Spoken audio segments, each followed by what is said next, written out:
Welcome to Alliant Health Solutions Bite-Sized Learning on What to Expect in Counseling and Telehealth, Part 3, Preparing for Your First Counseling Session.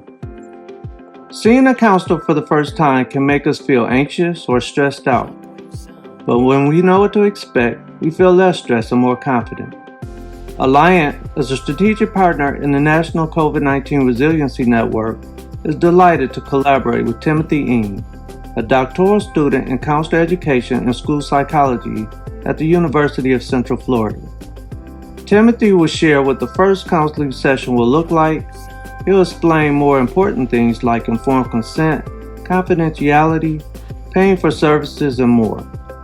Here's Timothy.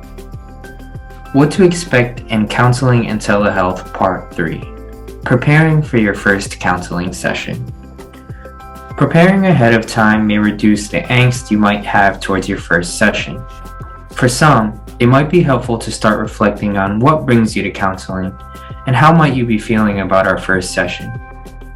In your first session, what typically happens is your counselor will start establishing the therapeutic relationship by building a rapport.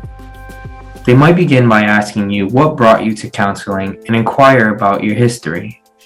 Some counselors might also administer assessments to determine how you might be feeling. This is all done to ensure that they have the context for the best approach for your success. Your treatment cannot begin without a signed informed consent. A counselor will review your informed consent in the first session and will clearly outline the expectations, risks and benefits, and confidentiality. Further, the counseling relationship is legally and ethically bound by confidentiality. This ensures that whatever is discussed between you and your counselor will never leave that room. There are some instances, however, where confidentiality might be breached.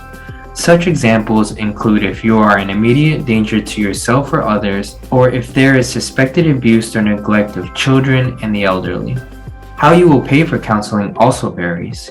For those who have it, insurance or coverage plans might cover the costs, but additional community counseling centers might provide other options that are free, have a sliding fee, or a payment plan. Some common questions include, what if a scheduling conflict comes up?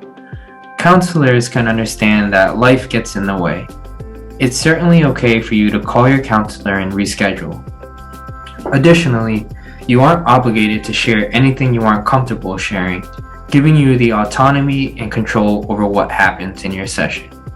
Counselors will also not judge or blame you for what you do or do not decide to share.